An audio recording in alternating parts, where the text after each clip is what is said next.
नमस्कार विद्यार्थी मित्रांनो, आज आपण चॅप्टर 2 बघणार आहोत. मायक्रो ऑर्गॅनिझम फ्रेंड अँड फो. सूक्ष्मजीव, मित्र आणि शत्रू. म्हणजे सूक्ष्मजीव आपले मित्र म्हणजे उपयुक्त सूक्ष्मजीव, शत्रू म्हणजे आपल्यासाठी घातक असे सूक्ष्मजीव. You have seen several kinds of plants and animals. However, there are other living organisms around us which we normally cannot see. These are called microorganisms or microbes. आपल्या आजूबाजू आपण अनेक प्राणी आणि वनस्पती बघत असतो. तर जे सूक्ष्मजीव आपल्याला आपल्या डोळ्यांनी दिसू शकत नाही, जे जीव आपण आपल्या डोळ्यांनी बघू शकत नाही, त्यांना आपण सूक्ष्मजीव असं म्हणतो.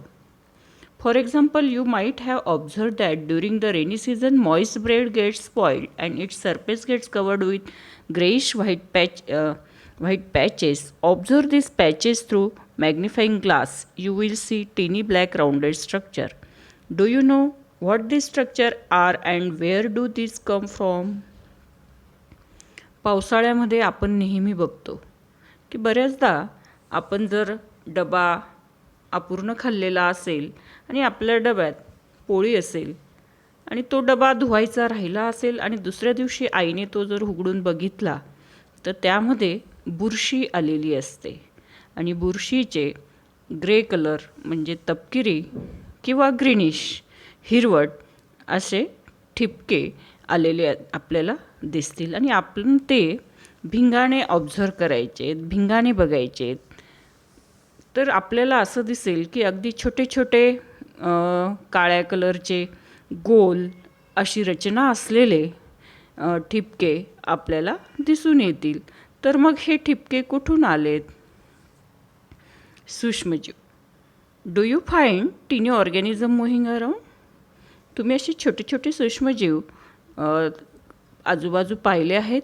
दिस observation show that water and soil are full of tiny organisms, though not all them fall into the category of microbes. आपल्याला पाण्यामध्ये, मातीमध्ये अनेक असे छोटे छोटे सूक्ष्मजीव दिसून येत असतात. These microorganisms or microbes are so small in size that they cannot be seen with the unaided eye. आपण आपल्या नुसत्या डोळ्यांनी हे सूक्ष्मजीव बघू शकत नाही, कारण त्यांचा जो आकार, त्यांची जी साईज असते ती इतकी लहान असते.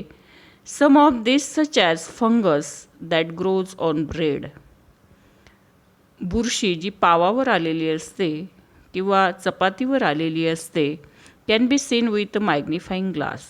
ती आपण भिंगाने बघूया. Other can not be seen without the help of microscope. That is why these are called micro organism or microbes.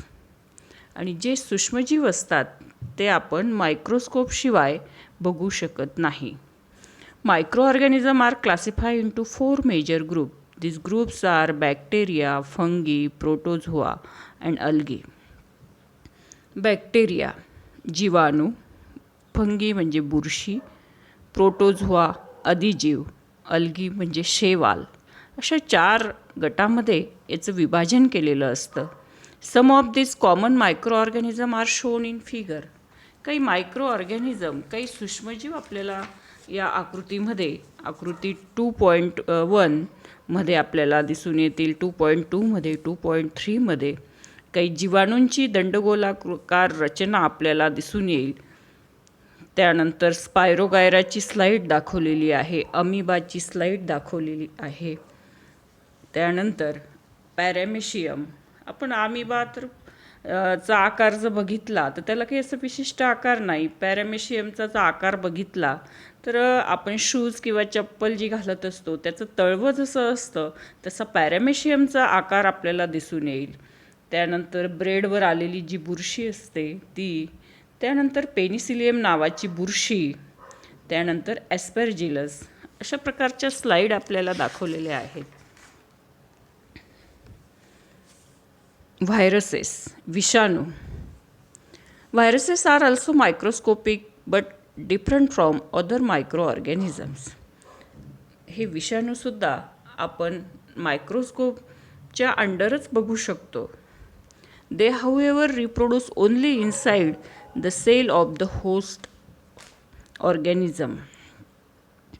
आणि हे मायक्रो ऑर्गॅनिझम जे असतात ते एखाद्या होस्ट ऑर्गॅनिझमच्या म्हणजे एखाद्या सूक्ष्मजीवाच्या पेशीमध्ये असतात.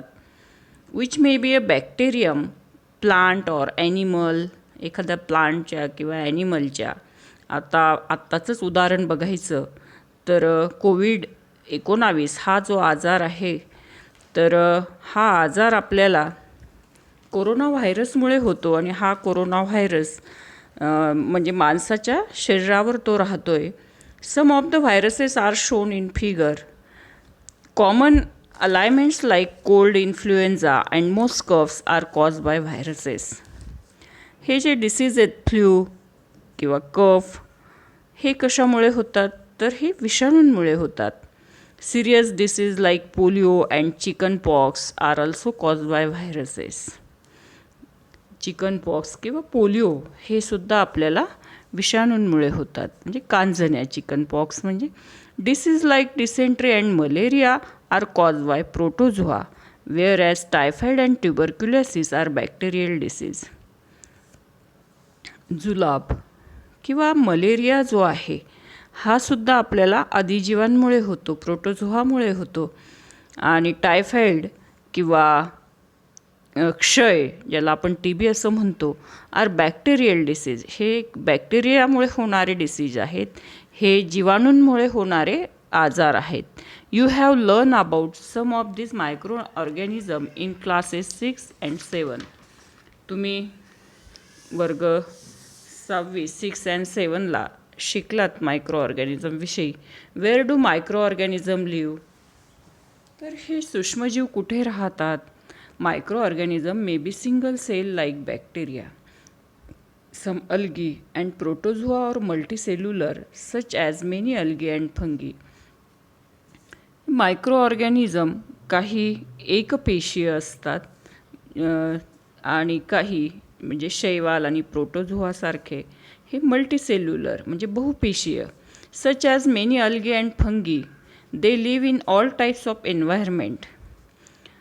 अल्गे आणि फंगी, बुरशी आणि शैवाल जर आपण बघितलं तर कुठल्याही प्रकारच्या वातावरणामध्ये ते आपल्याला दिसून येतं. Ranging from ice cold climate to hot spring. म्हणजे थंड वातावरणामध्ये किंवा उष्ण वातावरणामध्ये, डेझर्ट टू मार्शी लँड्स, वाळवंटात किंवा दलदलीच्या भागात. They are also found inside the bodies of animals including humans. Some microorganism grow on other organism while the other exist freely. तर हे मायक्रो ऑर्गॅनिझम आपल्याला कुठं कुठं आढळून येतात तर वाळवंटात किंवा दलदलीच्या भागात किंवा थंड प्रदेशामध्ये किंवा उष्ण प्रदेशामध्ये सुद्धा. त्याचप्रमाणे प्राण्यांच्या शरीरामध्ये, मानवाच्या शरीरामध्ये आणि त्याचप्रमाणे काही सूक्ष्मजीव इतर जीवांवर सुद्धा वाढत असतात. मायक्रो ऑर्गॅनिझम अँड अस, सूक्ष्मजीव आणि आपण. Microorganism play an important role in our lives. Some of them are beneficial in many ways where some are harmful and causes disease. आपल्या जीवनामध्ये सूक्ष्मजीवांचा महत्त्वाचा रोल आहे. तर काही सूक्ष्मजीव आपल्यासाठी अतिशय उपयुक्त आहेत तर काही आपल्यासाठी घातक आहे, जेणेकरून त्यांच्यापासून आपल्याला रोग वगैरे सुद्धा होऊ शकतात. Let us study about them in a detail. आणि यांचा आपण डिटेलमध्ये अभ्यास करणार आहोत. आता फ्रेंडली मायक्रो ऑर्गॅनिझम, आपल्यासाठी मित्र असणारे कोणते सूक्ष्मजीव आहेत किंवा उपयुक्त असणारे कोणते सूक्ष्मजीव आहेत. Microorganisms are used for various purposes. They are used in preparation of curd, bread, cake. हे जे सूक्ष्मजीव आहेत यांचा उपयोग दही तयार करण्यासाठी, पाव तयार करण्यासाठी, केक तयार करण्यासाठी अशा प्रकारे ह्या मायक्रो ऑर्गॅनिझम म्हणजे सूक्ष्मजीवांचा उपयोग केला जातो. Microorganism have been used for the production of alcohol since ages. They are also use in cleaning of the environment. आपलं जे वातावरण आहे ते स्वच्छ करण्यासाठी सुद्धा ह्या सूक्ष्मजीवांचा उपयोग होत असतो. For example, the organic waste, vegetable peels, remains of animals, faeces are broken down into the harmless and useful substance by bacteria. आपल्या घरामध्ये जे वेस्ट निघतं, टाकाऊ पदार्थ असतात, ज्याप्रमाणे आपण ज्या भाज्या आणतो त्या भाज्यामधला जो टाकाऊ भाग तो बाहेर टाकून देत असतो, किंवा प्राण्यांमधला जो काही टाकाऊ भाग असेल तर हा जो आपण वातावरणात टाकतो तर त्याचं रूपांतर हे बॅक्टेरिया एका साध्या सिम्पल सबस्टन्समध्ये करत असतात, साध्या पदार्थामध्ये रूपांतर करून टाकत असतात. Recall that bacteria are also use in the preparation of medicines. त्यानंतर ह्या जीवाणूंचा मेडिसिन तयार करण्यासाठी, औषधी तयार करण्यासाठी सुद्धा यांचा उपयोग होत असतो. त्यानंतर in agriculture they are use to increase soil fertility by fixing nitrogen. त्यानंतर मातीची उत्पादकता वाढवण्यासाठी सुद्धा यांचा उपयोग केला जातो. जसं नायट्रोजन स्थिर करण्यासाठी, मातीमध्ये नायट्रोजन स्थिर करण्यासाठी रायझोबियम नावाचे जीवाणू अतिशय महत्त्वपूर्ण त्यांचा रोल आहे. Making of curd and bread, दही बनवण्यासाठी आणि पाव बनवण्यासाठी सुद्धा ह्या मायक्रो ऑर्गॅनिझमचा उपयोग करून घेतला जातो. You have learn in class 7 that milk is turn into curd by bacteria. 7मध्ये तुम्ही शिकलात की बॅक्टेरियामार्फत कसं दुधाचं दही होतं. कोणते बॅक्टेरिया दुधाचं दह्यामध्ये रूपांतर घडवून आणतात. Curd contains several micro organism. दह्यामध्ये खूप सारे सूक्ष्मजीव असतात. Of this the bacterium lactobacillus promotes the formation of curds. तर लॅक्टोबॅसिलस नावाचे जे जीवाणू आहेत ते दही तयार करत असतात. It multiply in milk and convert it into curd. यांची संख्या दुधामध्ये मोठ्या प्रमाणामध्ये वाढते आणि दुधाचं दह्यामध्ये रूपांतर होत असतं. Bacteria are also involve in making of cheese. Cheese तयार करण्यामध्ये सुद्धा या बॅक्टेरियांचा महत्त्वाचा उपयोग होत असतो. त्याचप्रमाणे लोणचे जे आपण बनवतो त्यामध्ये सुद्धा हे बॅक्टेरिया असतात. And many other food items. An important ingredient of rava, idlis and bhaturas is curd. Can you guess why? Bacteria and yeast are also helpful for fermentation of rice idlis and dosa batter. आपल्याला माहिती आहे की इडलीचं जे पीठ असतं ते आपण 6 तास फर्मेंटेशन, म्हणजे त्याला मराठीत किण्वन प्रक्रिया असं म्हणतो, तर त्याच्यावर किण्वन प्रक्रिया होते आणि आपण 6 तासासाठी तसं ठेवतो. आणि हे बॅक्टेरिया जे असतात तेही किण्वन प्रक्रिया घडून आणत असतात.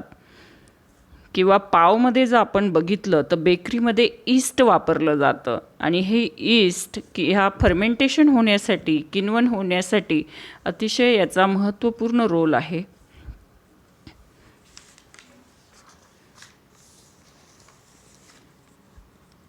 East reproduces rapidly and produces carbon dioxide during respiration. Bubble of the gas fill the dough and increase its volume. आपण जर ईस्ट टाकलं आणि त्या पिठाचा आपण जर डो तयार केला, कणिक तयार केली ईस्ट टाकून, तर काही वेळानंतर जर आपण बघितलं तर त्या पिठाचा आकार आपल्याला पूर्वीपेक्षा मोठा झालेला दिसेल. तर असं का होतं? तर त्याच्यामध्ये ज्यावेळी फर्मेंटेशन होतं, ज्यावेळी किण्वन प्रक्रिया घडून येते, त्यावेळी कार्बन डायऑक्साईड निर्माण होतो आणि हा जो कार्बन डायऑक्साईड आहे, हा जो गॅस आहे, हा बबल्सच्या स्वरूपामध्ये त्या कणकेला मोठा करत असतो. त्याचा व्हॉल्यूम, त्याचा आकारमान तो वाढवत असतो. This is the basis of the use of yeast in baking industry for making breads, pastries and cakes. आणि बेकरीमध्ये अशा प्रकारे ईस्टचा वापर ब्रेड तयार करण्यासाठी, पेस्ट्रीज तयार करण्यासाठी आणि केक तयार करण्यासाठी सुद्धा केला जात असतो. Commercial use of micro organism. आता हे मायक्रो ऑर्गॅनिझमचे व्यावसायिक तत्वावर कसा काय याचा उपयोग केला जातो. Micro organism are use for the large scale production of alcohol, wine, acetic acid means vinegar. तर हे मायक्रो ऑर्गॅनिझमचा वापर मोठ्या मोठ्या इंडस्ट्रीजमध्ये अल्कोहोल किंवा दारू किंवा विनेगार तयार करण्यासाठी केला जातो. East is use for commercial production of alcohol and wine.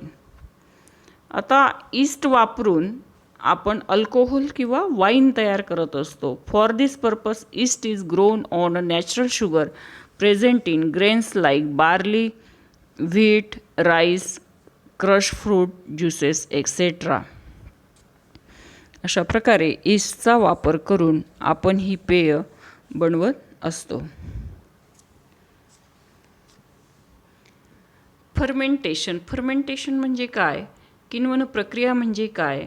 Fermentation is a metabolic process in which an organism converts carbohydrates. तो ऑर्गॅनिझम काय करतो की carbohydrates such as starch or sugar into alcohol or an acid. म्हणजे starch किंवा शुगरसारखं जे carbohydrate आहे त्याचं रूपांतर अल्कोहोलमध्ये केलं जातं किंवा ॲसिडमध्ये केलं जातं. That is yeast perform fermentation to obtain energy by converting sugar into alcohol. The science of fermentation is known as zymology. शुगरमध्ये जर ईस्ट आपण टाकली तर अशा प्रकारे कार्बोहायड्रेटचं रूपांतर अल्कोहोलमध्ये केलं जात असतं.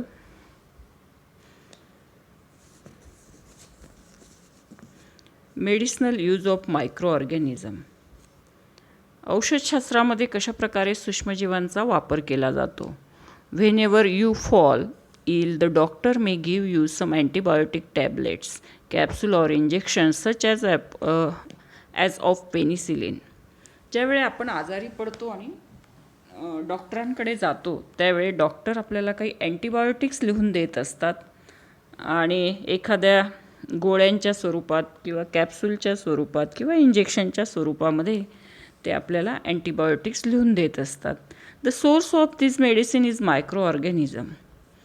तर हे जे मेडिसिन आहे हे कसं तयार होतं तर हे मायक्रो ऑर्गॅनिझमपासून, सूक्ष्मजीवांपासून तयार होतं.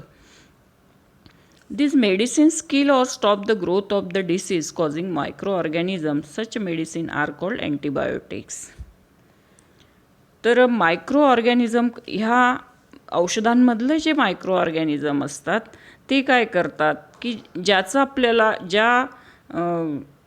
सूक्ष्मजीवांमुळे आपल्याला आजार झाला त्या सूक्ष्मजीवांना ते मेडिसिन किल करतं म्हणजे मारतं किंवा त्याच्या वाढीची ग्रोथ जी आहे, त्याची वाढ जी आहे ती थांबवतं. आणि अशा औषधांना आपण अँटीबायोटिक्स असं म्हणतो. These days, a number of antibiotics are being produced from bacteria and fungi.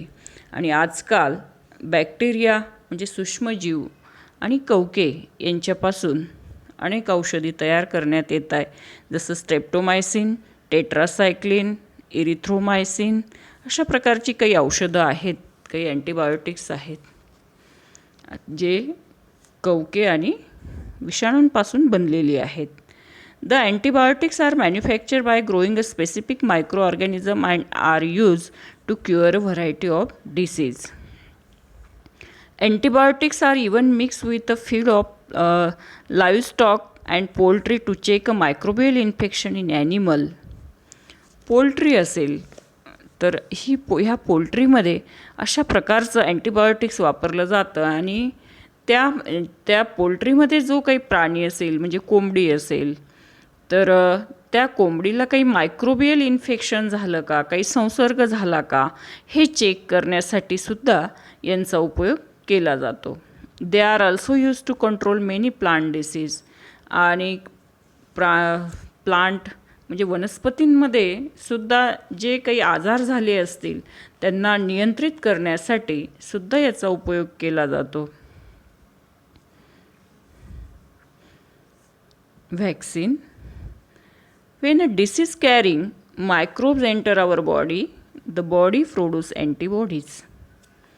एखादा आजार ज्यावेळेस आपल्याला होतो त्यावेळेस काय होतं तर काही सूक्ष्मजीव आपल्या शरीरामध्ये प्रवेश करतात आणि मग प्रवेश केल्यानंतर आपलं शरीर काय निर्माण करतं तर अँटीबॉडीज निर्माण करतं. कशासाठी निर्माण करतं तर जे सूक्ष्मजीव आपल्या शरीरात प्रवेश करतात त्यांच्या विरुद्ध लढण्यासाठी, to fight the invader. The body also remember how to fight the microbe if it enter again. आणि बॉडी, आपलं शरीर हे लक्षात ठेवतं की सूक्ष्मजीवांनी प्रवेश केल्यानंतर आपल्याला कसं त्यांच्याशी लढायचं आहे. If dead or weakened microbes are introduced into a healthy body, the body fight and kills invading bacteria by producing suitable antibodies. आपल्या शरीरामध्ये अर्धवट मेलेले असे सूक्ष्मजीव आपल्या शरीरामध्ये टाकले जातात. मग आपलं शरीर त्या अर्धवट मेलेल्या जंतूंशी लढतं आणि त्यांना मारतं. ते जंतू अर्धवट मेलेले असल्यामुळे आपल्या ज्या अँटीबॉडीज असतात शरीरामध्ये तयार झालेल्या त्या बाहेरून आलेल्या जंतूंना सहजपणे हरवतात. The antibodies remain in the body and are protect from disease causing microbes forever. आणि आपल्या शरीराला त्या आजाराच्या जंतूंशी लढायची सवय होते. This is how a vaccine work. आणि अशा प्रकारे व्हॅक्सिनचं काम चालतं. म्हणजे जे व्हॅक्सिन आपल्या शरीरामध्ये दिलं जातं त्यामध्ये अर्धवट मेलेले जंतू असतात आणि ते आपल्या शरीरात टाकले जातात आणि आपल्या शरीराच्या अँटीबॉडीज त्याच्याविरुद्ध लढतात. Several diseases including cholera, tuberculosis, smallpox or hepatitis can be prevented by vaccination. Cholera असेल, TB असेल किंवा हिपॅटायटिस असेल, हे सगळ्यांचं व्हॅक्सिनेशन करून आपलं शरीर प्रोटेक्ट केलं जातं. In your childhood you must have been injection to protect yourself against several diseases. तुम्ही जेव्हा लहान होतात त्यावेळेस तुम्ही असे इंजेक्शन्स घेतलेले आहेत की ज्याच्याने तुमचं स्वतःचं इतर आजारांपासून संरक्षण होतं. Can you prepare a list of this disease. तुम्ही अशा आजारांची लिस्ट करू शकाल. You may take help from your parents. यासाठी तुम्हाला तुमच्या आईवडिलांची मदत घ्यावी लागेल. It is essential to protect all the childrens against this disease. हे गरजेचं आहे की सगळ्या मुलांचं ह्या रोगांपासून रक्षण होणं. Necessary vaccines are available in the nearby hospitals. आणि जे वॅक्सिन्स गरजेचे आहेत ते आपल्या जवळपासच्या हॉस्पिटल्समध्ये उपलब्ध असतात. You might have seen the advertisement on TV and newspaper regarding protection of childrens against polio under the pulse polio programme. तुम्ही नेहमी TV वर किंवा न्यूजपेपरवर ॲडव्हर्टाईज बघत असाल. अमिताभजी नेहमी ॲडव्हर्टाईज देत असतात पोलिओची. तर हा ॲडव्हर्टाईज पल्स पोलिओचा व्हॅक्सिनच्या असतात. Polio drops given to childrens are actually a vaccine. आणि हा पोलिओ ड्रॉप्स म्हणजे सुद्धा एक प्रकारचं व्हॅक्सिनच आहे. A world wide campaign against small pox has finally led to its eradication from the most parts of the world. Small pox म्हणजे देवी याचं पूर्ण जगामधून उच्चाटन करण्यात आलेलं आहे. This days vaccines are made on a large scale from micro organism to protect human and other animals from several disease.